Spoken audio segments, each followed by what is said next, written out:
Pemirsa diduga terpleset saat menimba air di sumur, seorang nenek tewas tercebur ke sumur. Evakuasi berlangsung dramatis, petugas gunakan tali khusus dan masuk ke dalam sumur dengan diameter sempit. Di center yuk. Yuk. Siap. Tim damkar berupaya evakuasi Sulasri 80 tahun, warga desa Rambi Puji, Kecamatan Rambi Puji, Jember. Center. Korban sebelumnya ditemukan warga sudah meninggal dunia di dalam sumur sedalam 10 meter. Sebelumnya keluarga sempat mencari keberadaan korban. Diduga ia terpleset saat menimba air. Evakuasi dilakukan dengan mengerahkan beberapa personel damkar dari pos Rambi Puji dan Mako Jember. Setelah 2 jam, jasad Sulasri akhirnya dapat diangkat ke atas. Tak ada tanda-tanda kekerasan di tubuh Sulasri dan keluarga langsung memakamkan di TPU desa setempat. Dari Jember, Bambang Sugiarto melaporkan.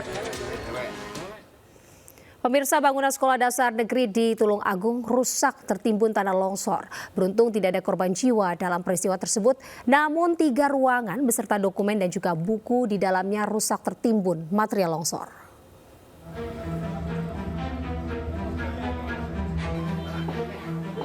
Warga bersama personel gabungan TNI Polri, relawan dan pemerintah setempat bergotong royong membersihkan material longsor. 3 ruangan di SD Negeri 2 Kradinan, Kecamatan Pagerwojo, Tulung Agung, Jawa Timur, rusak terdampak tanah longsor. Ruangan yang rusak yakni ruang perpustakaan, ruang kelas 4, dan kamar mandi. Diketahui longsor terjadi setelah kawasan Kradinan diguyur hujan deras. Tidak ada korban jiwa, namun dokumen beserta buku di dalam perpustakaan rusak tertimbun tanah. Proses pembelajaran untuk kelas 1 dan 2 dilaksanakan secara daring, sementara siswa kelas 3 dan 4 dijadikan dalam satu ruangan. Untuk dokumen yang hilang kami belum bisa memprediksi, hanya kalau untuk guru kelas, data kelas sudah tidak ada, tapi masih bisa terakses, masih kami bisa nyimpen. Dipastikan nggak ada korban? Tidak ada, alhamdulillah tidak ada. Selain merusak sekolah, material longsor juga sempat menutup jalan poros penghubung wilayah Pagerwojo dan Kecamatan Bendungan, Trenggalek. Dari Tulung Agung, Jawa Timur, Anang Agua Faisal melaporkan. Pemirsa, petugas damkar mengevakuasi jenazah dari lantai 2 rumah di Kelapa Gading, Jakarta Utara. Jenazah sulit dibawa karena tangga rumah yang sempit.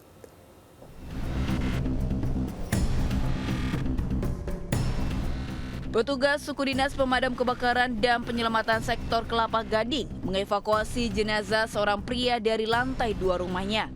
Evakuasi harus dilakukan menggunakan tali dan tandu dari balkon rumah. Sebelumnya, keluarga meminta bantuan ke petugas lantaran sulit menurunkan jenazah melalui tangga yang sempit. Upaya evakuasi ini disaksikan puluhan warga di sekitar lokasi kejadian. Setelah menggunakan alat khusus, Mardian yang meninggal dunia di usia 62 tahun itu akhirnya bisa diturunkan. Kini jenazahnya sudah dimakamkan pihak keluarga di TPU Budi Dharma, Semper, Jakarta Utara. Dari Jakarta, Sofyan Firdaus, iNews melaporkan. Pemirsa, tunjangan rumah bagi anggota DPR RI sebesar 50 juta rupiah per bulan kini kembali ramai diperbincangkan. DPR menyebut tunjangan diberikan untuk biaya sewa rumah lantaran kini anggota DPR tidak lagi disediakan rumah dinas.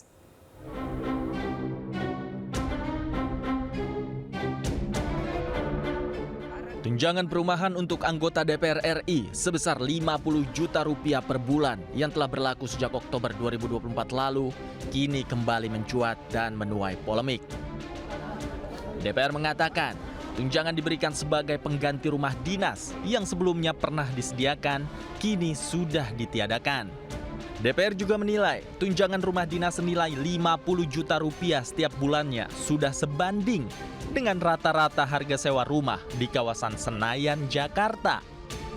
Sekarang ini kan tidak ada rumah dinas lagi. Jadi anggota DPR sudah tidak ada rumah dinas, tidak dapat rumah dinas.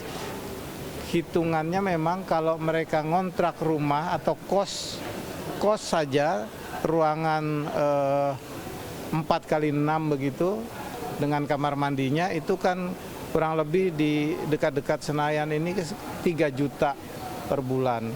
3 juta itu udah paling murah. Kalau dikalikan 1 bulan dianggap 26 hari mereka bekerja, berarti kurang lebih 78 juta. Masalah anggaran rumah dinas ini sebenarnya sudah menjadi polemik sejak periode lalu. Saat itu, anggota DPR beralasan rumah dinas yang ada banyak yang tidak layak huni. Saat itu, anggaran rumah dinas pun diperlukan untuk renovasi rumah. Dari Jakarta, Tim Liputan iNews melaporkan. Pemirsa, Partai Perindo bersama Perkumpulan untuk Pemilu dan Demokrasi atau Perludem ini menggelar forum group discussion bahas tata ulang sistem kepemiluan usai putusan Mahkamah Konstitusi. Diskusi tentang pelaksanaan pemilu 2029 ini digelar di kantor DPP Partai Perindo, Menteng, Jakarta Pusat. Menyikapi keputusan Mahkamah Konstitusi terkait pemisahan penyelenggaraan pemilihan umum nasional dan daerah pada 2029 mendatang, Partai Perindo gelar forum group discussion. Diskusi bertajuk menata ulang sistem kepemiluan pasca putusan Mahkamah Konstitusi, mewujudkan demokrasi yang lebih adil, inklusif, dan proporsional ini digelar di kantor DPP Partai Perindo, Menteng, Jakarta Pusat. Turut hadir dalam FGD Partai Perindo, yakni Ketua Bapilu Partai Perindo, Ferry Kurnia Rizkiansyah, Waketum 3 DPP Partai Perindo, Tama S. Langkun, serta peneliti Perludem Haikal. FGD Partai Perindo bersama Perludem ini menyepakati putusan MK tentang Pilpres dan Pilkada dipisah kembali atau tidak menggunakan format Pilkada serentak seperti di 2024. Kita coba elaborasi berbagai hal ini dalam bentuk fokus group discussion ini untuk juga kita bisa mendapatkan insight-insight, pencerahan-pencerahan, dan apa hal-hal yang memang secara teknikalitas bisa menjadi bagian penting bagi kami, partai, untuk mempersiapkan diri dalam proses pemilu ke depan. Ya, kami melihat bahwa putusan 135 ini sangat baik bagi partai politik dalam proses kaderisasi dan juga pendidikan partai politik, karena dengan pembagian waktu jeda selama 2 tahun antara pemilu nasional dan juga pemilu daerah, ini bisa untuk memberikan waktu bagi partai untuk melakukan rekrutmen, sehingga ini bisa menjadi waktu persiapan yang jauh lebih baik juga. Pasca putusan MK, Partai Perindo yang dipimpin Angela Tanusudibio ini terus mempersiapkan diri untuk berkontestasi pada pemilu 2029 mendatang. Dari Jakarta, Hadisti Arifah, Tri Julianti, Jemi Jasin, iNews melaporkan.